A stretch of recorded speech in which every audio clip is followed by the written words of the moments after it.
It's almost midnight. I'm gonna have to be super quiet because my parents are sleeping and I don't want to like get my ass whooped. So I'm gonna try my best to keep it low key. Yeah, let's get straight to the video. When it comes to cutting, anything could happen. You could be eating too less, risking muscle loss, or you could be eating too much, risking unwanted fat, or you just starve yourself with only one meal every single day at 14 years old because you were too insecure, and then that causes you to go into a binge eating phase, enough to make an all-you-can-eat buffet go bankrupt, gaining 80 pounds at around 5'4" at the age of 16. You see, bulking is less fragile than it is for cutting, but it's not to say that one is harder than the other. Now, if you're about to go into a weight loss journey or you're already in a cutting phase, stay for the video, because in today's video, I want to give you guys a few mistakes you should be avoiding, so then that way you can make your cut a little bit easier, healthier, and so that you can stay more consistent with it. Now, before this video, I just want to say thank you to everyone who has been subscribing lately. 10,000 subscribers is actually insane. I thank you guys for all the support. I mean, 100 subscribers is already crazy, but 10,000 is actually amazing. But other than that, let's get straight into the video. The biggest mistake I've ever made, other than my parents giving birth to me, is cutting. Specifically, my first cut. For my first cut, this was my starting point, and then this is my ending point.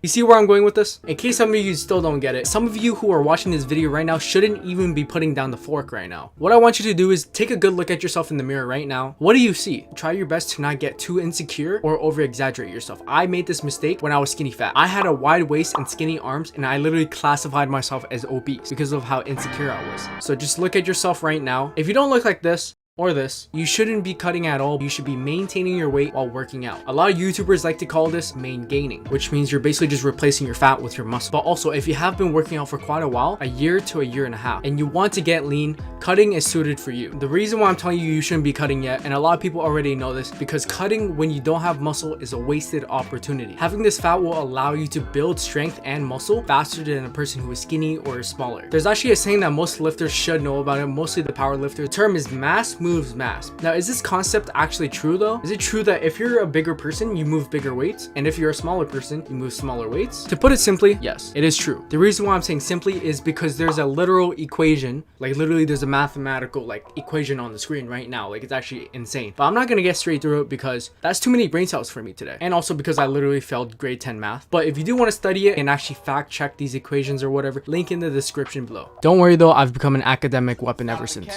Again, take a closer look at yourself. The key to know if you should cut or not is within how long you've been working out for. Now, if you classify as someone who has a wide waist and skinny arms, aka skinny fat, and just started working out a couple months ago, try main gaining your body weight and also working out at the same time. Doing this will allow you to build muscle in the process, and when you do cut, you won't look skinny. If you classify as someone who is obese or someone who is overweight, usually what I like to say to people is, if you're obese, I say go on a mini cut so that you reach a healthier weight, and from there, that's when you want to main gain, where you just maintain and you just keep lifting. And then same as people who are skinny fat, you can cut down later on. If you've been working out for quite a while and you do have that structure or that aesthetics type of structure on your body, and you have been working out for, I'd say, a year and above, this is the perfect time for you to cut. I usually like to cut pretty small in the beginning, so then I know if it's actual fat or actual muscle. So I forgot to add this in the video. I just want to add one more thing. The small things count. Everyone has been there where they eat one piece of snack from the counter or pantry and they say that that's enough. I'll only have one piece. Then you think to yourself, that was pretty good. I'll come back for it. I'll just have one more. Having one more won't affect my diet at all, right? And then you slowly start to take even more, 2 pieces, 3 pieces, until you start having a handful every time you come back for it. The next thing you know, you look in the bag or the box and you realize that you just ate the whole bag of chips or the whole box of Oreos. You see, when I was doing my second cut, I was pretty confident. Since I went through it the first time, I thought I knew everything I needed to avoid. A few weeks in, I was doing just fine. As a matter of fact, I was doing pretty great, but that was when I started having a little bit of food cravings. Of course, transitioning from 200 pounds to like 155 pounds is a pretty big transition. So to satisfy my cravings, I decided to allow myself to order Uber Eats, but with a set of rules. I was only allowed to order things that were high in protein, and as long as it didn't affect my cut, with the buy one get one free burger deal. And for the 2 burgers, I decided to add extra patties so that when they delivered, I would only eat 1 burger, but I'd move all the patties to that 1 burger. Then that way I could maximize my protein. Doing this didn't ruin my cut at all. As a matter of fact, it helped me. It helped me stay satiated, but the only problem that I had was that since I told myself that it was alright to have a cheat meal or a cheat snack once in a while, I started to frequently have it. I thought that these small little things didn't matter, but they actually did. Slowly, these cheat meals became from once a week all the way to twice a week to 3 times a week. Since I was too lazy to cook, I just kept turning to Uber Eats because of how convenient and how fast it is. I started to order like bubble tea when I was out with my friends, eating McDonald's ice cream late at night. I started to eat less clean stuff like chicken sandwiches from Popeyes, and that's when I started to see much more fat on my face. I was going up in strength, which is weird when you're on a cut, and I began to see more fat around my waist, and that's when I stopped. That's when I realized that despite the amount of cardio that you can do, the diet matters matters more. Try to minimize it to once a week. Usually when you're cutting, what you want to do is lose fat while trying to preserve the most amount of muscles that you can. This used to be an old school concept. If you eat more, you get stronger, which is true. If you eat less, you'll get weaker, which is also true. So if that's the case, to minimize muscle loss on a cut, you should drop the weights and increase the volume and spam those push-ups, bicep curls, lateral raises, or like whatever, right? This concept was created through the theory that if you do a lot of reps, you burn a lot more calories, which is the same thing for running. The longer you run, the more calories you burn. And this concept is true, but usually in my opinion, it's not the most optimal way and most sustainable way to preserve your muscle mass, because the thing is you also want to take stamina and fatigue into account. Since you're already eating less, you're burning more fuel than you are consuming, and on top of that, you're crashing out a lot more volume than usual. This can make you too tired, and it could also hinder your muscle recovery. It could also affect your future workouts. But the thing is, heavy lifters argue that the best way to actually sustain your muscle is to train the way that you were before, or to lower the volume and higher the intensity, pushing to failure your absolute max with low reps. So then that way, quality over quantity, allowing better muscle recovery and less fatigue. But of course, it all depends on the goal and the person. Let's say an athlete or a fighter trying to make weight. To maximize their performance, they would want to do muscle endurance, which requires a lot more volume and less intensity. In some cases, you could be jack of all trades and you could just mix both worlds. Me personally, I like to do high intensity and low volume because my stamina is pretty doo-doo. But there's examples that I found in an article. So compound lifts, like let's say bench press, shoulder press, and squats, you want to do those with high intensity and low volume. And then for your more isolated movements, like your tricep extensions, your bicep curls, or whatever, you should do those with high volumes and low intensity. Let's say I was doing a shoulder workout. Shoulder press would be my compound movement. I would go for something around 6 to 8 reps, with the last rep being complete failure. And then you have the lateral raises. I like to do actually a mix of both, where I do 50% intensity and 50% volume. And then for my rear delts, it's just straight on volume and low intensity. Last but not least, you need to be watching your sugar and your sodium intake,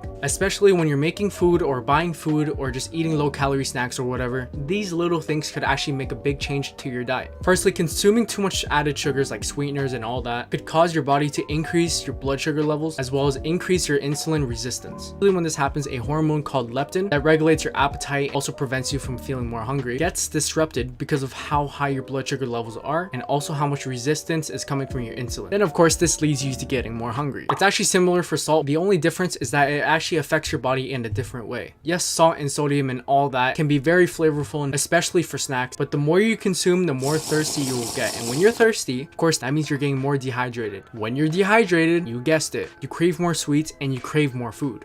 So as I'm editing the video right now, I forgot to mention my own experience with cutting out like sugar and sodium. So basically before that, like my face was still pretty puffy from like all the water I was holding in when I still had like really high sodium intake. But as soon as I cut those out, a lot of my sugar from like snacks and all that, and also from eating too much salty snacks and all that, yeah, I definitely saw a lot more progress on my face. Water everywhere was just like leaving my body. Every time you lower your intake of sodium, you hold less water and you basically just become more lean. And like basically my entire body, everything was like sucked in, like my jaws were like sucked in. Okay, pause. But you basically get what I mean. It's just like it helps you see the progress way quicker, and it's just more satisfying to see that your face is like getting more lean. That motivates you to literally work out even more. So if you guys can actually do that, lower your intake of sodium and just sugar in general. If you don't have an option, don't sweat it. It's just the little things that can make a change. That is all I have for today's video. Stay tuned because in the next few days, I will be uploading a YouTube shorts about my top favorite foods and drinks I'd like to buy and consume when I was cutting. Until then, peace out.